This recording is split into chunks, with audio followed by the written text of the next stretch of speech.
News of the bizarre case reached a local journalist through a friend who worked at an animal shelter. The story sounded too strange to be real. A horse with dozens of circular holes covering its neck and torso. Yet the eyewitness insisted it was true. Intrigued, the journalist decided to investigate.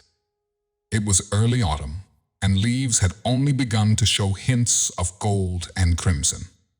The journalist drove to a small farm on the outskirts of town, a place known for rehabilitating animals with nowhere else to go. A flicker of apprehension arose with each mile along the gravel road, because while stories of animals in poor condition were common, nothing quite like this had ever crossed anyone's path.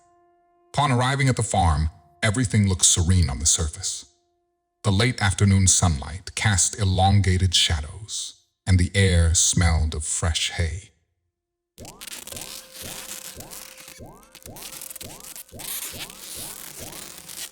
Before we continue, please subscribe, hit the like button, and click the notification bell for more amazing stories to come.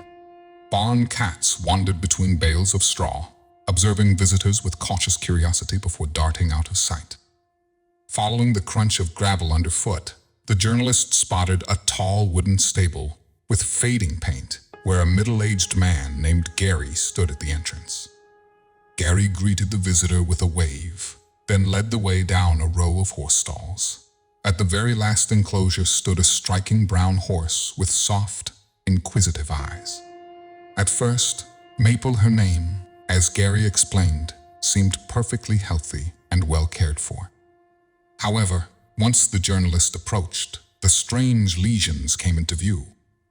Maple's neck and shoulders were freckled with numerous round holes.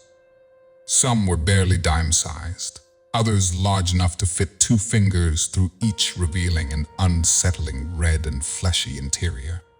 Gary described how Maple had been discovered wandering by a highway a few days prior. Concerned, passers-by noticed the weird circular wounds across her body and alerted the local animal shelter. Gary, who often took in animals requiring extra care, had agreed to keep her temporarily. At first, Maple was jumpy and refused to let anyone approach her. When she finally calmed down enough for an examination, Gary immediately contacted a veterinarian. That decision escalated the situation in a surprising way. "I've never seen anything like this," Gary recalled the vet saying. "This could be dangerous. Why would a veterinarian call the police for a horse's condition? Typically, emergency services were reserved for immediate human crisis." It seemed the vet believed Maple's situation posed a larger threat. Within the hour, law enforcement arrived on the farm. Gary could hear the officers asking if this was a case of severe animal cruelty or if something even more unusual was going on. They photographed Maple's injuries and taped off the area before phoning a second veterinarian, this time from the State Department of Agriculture.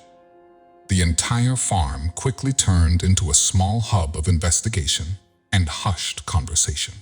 The journalist needed more details.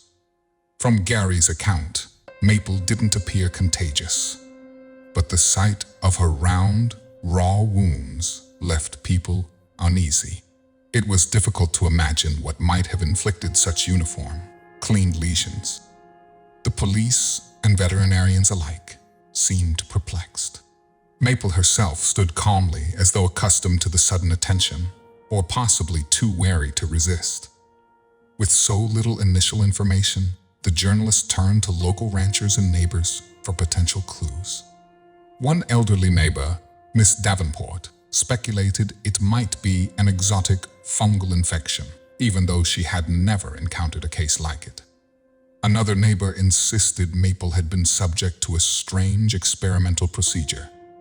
Others whispered about an act of malicious cruelty, suggesting someone used Maple as a form of twisted target practice. However, these holes didn't match bullet wounds, and none of the theories quite fit. Not wanting to leave any stone unturned, the journalist reached out to a biology professor at a regional university. The professor explained that certain parasites can create crater-like sores on animals, but typically not with such precision, and certainly not so many uniform circles across such a large area. Although parasitic infections made for an interesting theory, it still didn't feel right. Back at the farm, Maple's story was spreading through social media, with users sharing images and expressing shock or outright disbelief. Some insisted the pictures were fake or digitally manipulated. But Gary, the veterinarians, and the police knew the horse was real. The growing sense of alarm only deepened the mystery. If Maple's condition was genuine, what caused it? The veterinarian who placed the police call had now gone silent, leaving everyone to wonder if he suspected a powerful toxin or biohazard that merited immediate official response.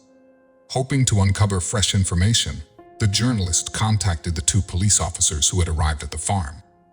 Both admitted to being stumped. They had initially suspected a disturbing act of abuse, but the lesions lacked the expected signs of trauma from knives or branding irons. Nor did they look like typical lacerations from barbed wire. Their shape was too precise, almost as though someone or something had used a cookie-cutter method. Even stranger was how many there were, covering Maple's neck and shoulders in a pattern that seemed random yet methodical. Eventually, a specialized team from the university's veterinary research department joined the investigation. They performed extensive examinations, biopsies, blood tests, and close inspections of Maple's skin. According to Gary, Maple endured these tests with surprising composure, perhaps sensing that these strangers intended to help. For a few tense days, the researchers worked tirelessly studying tissue samples under microscopes, analyzing infection markers, and looking for chemical compounds or exotic pathogens.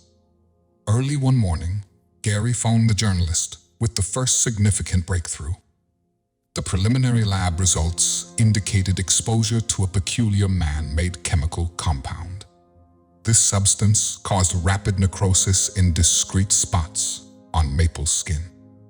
As layers of flesh died and sloughed off, it left behind perfectly round holes.